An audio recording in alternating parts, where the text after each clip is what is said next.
Okay, so now I've gone ahead, I've sanded this all the way out to a point where I'm using 60 grit and the sander there, that I basically have most or all of the checking from the tool and stuff cleaned out of there. What I've noticed and what you'll come to notice is that if you do this the same way, is that using this rotary tool, it leaves these kind of funky grit marks that go away from the actual rotation of the lathe. Like so when you're sanding, you know, you get nice even sanding marks, but when you use this, you're going to have indentions, you're going to have all kinds of crazy stuff. So something that I do to help counter that, now if you decide to go ahead and sand it all the way out to 220 or 320 using these pads, then you're probably not going to have a problem. You actually don't ever have to put your hand in there. But something I do,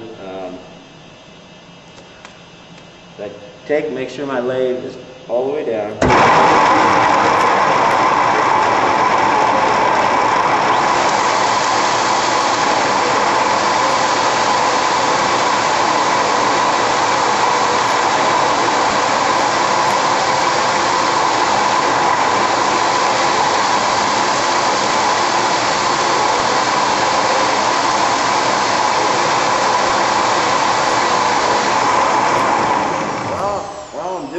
Keeping my tool right here kind of in the middle, because you're going to have cracks and crevices. This is going to want to bounce on, it's going to rip your paper all the way up.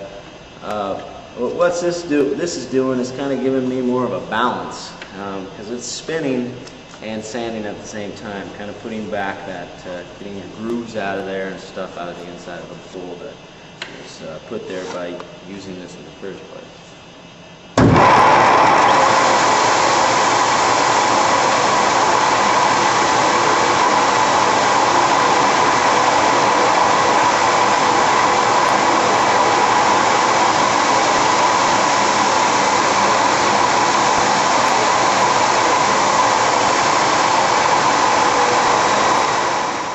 I've been working on this bowl now for a while. I managed to get the entire outside sanded down to 320, real smooth, real nice.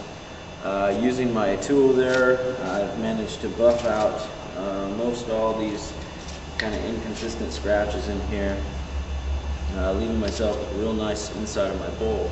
Now what I like to do to keep the consistency and make it look like it was still turned on the lathe, even though you're using these kind of pad things to clean things out, is I take and I go back to 220, I sand it all the way up to 220, then I go back with a piece of 220 and I get in there and I clean it out. I use my hands most of the time, but there is another tool I use, which is basically a stick that's been shaped, and for pieces that I know are going to catch and possibly hurt, I use the stick. I take it like this, and I just kind of, you could even wrap it around. Push through. Another great thing to do is you could even wrap some tape around that. Puts a nice pad on there.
Finished sanding my entire bowl. Basically the whole thing's been sanded down to 320 inside and out. Using my tool, I've gone in and cleaned out areas that might be inconsistent. One of the reasons why I don't like using the tool all the time is because you get those areas of inconsistency that could be quite an annoyance when you're trying to demonstrate something that's been done on the lathe. At this point, I'll apply my finish. You could apply any kind of finish to these bowls, and it's going to look good. Mineral oil, Watco oil, whatever, Deft, anything that you decide to do. What I do, this is the steps that I take, is I lacquer almost all my bowls. So I use 3 coats of sealer, do a buff, bring them back to the lathe, buff them out with 400 wet and dry sandpaper, and then I take them back in and I lacquer them 2 to 3 more coats of lacquer, and then they're done. Before I do that, I always sand with Watco oil. Now there might be other oils you can use, but linseed, one I would not recommend if you decide to lacquer it afterwards is mineral oil. It just does not seem to like to take a lacquer. At this point you can see the bowl really shines up. Most people would take it that far and say, hey, that's good enough for me. And it's the thing with manzanita is it does give a very beautiful finish, and it lasts if you just use an oil finish.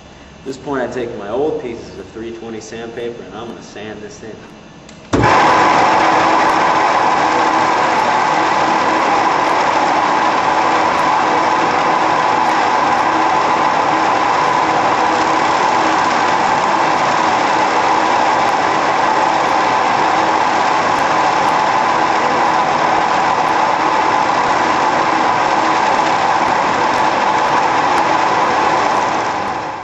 This does 2 things. One, it brings out the colors when I go to lacquer it. I don't know why it does that, it just does. And it was a tip given to me by a good friend of mine who's been turning for many, many years.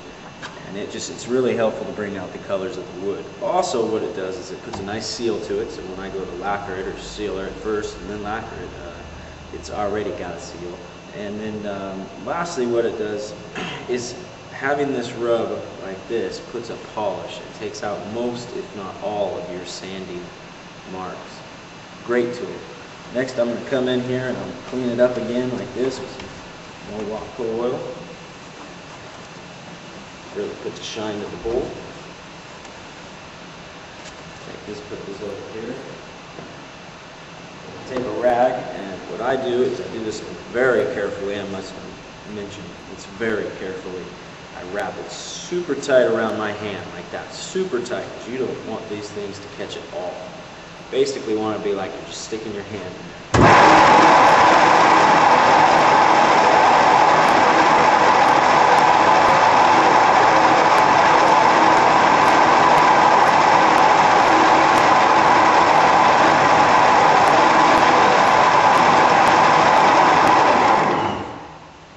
Does is put a little extra polish to the bowl, plus it cleans out anything that was left from your sandpaper when you sanded it. Now that I've done that, cleaned it up, go ahead, see if I can't pop this thing out here.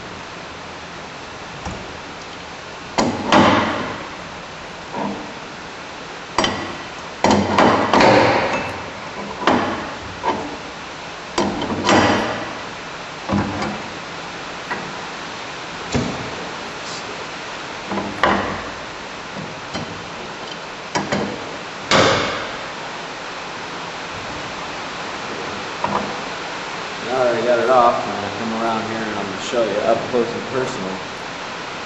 That's the bowl that I just turned.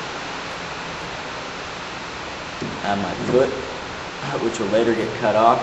This will get cleaned in and end up with no screw marks or anything at all. This is going to go into the finishing room. It's going to be lacquered. You're going to see a picture of it when it's all said and done. Notice all the natural incursions. Just gorgeous. My name is Adam Diaz, and this is how I turn a manzanita bowl.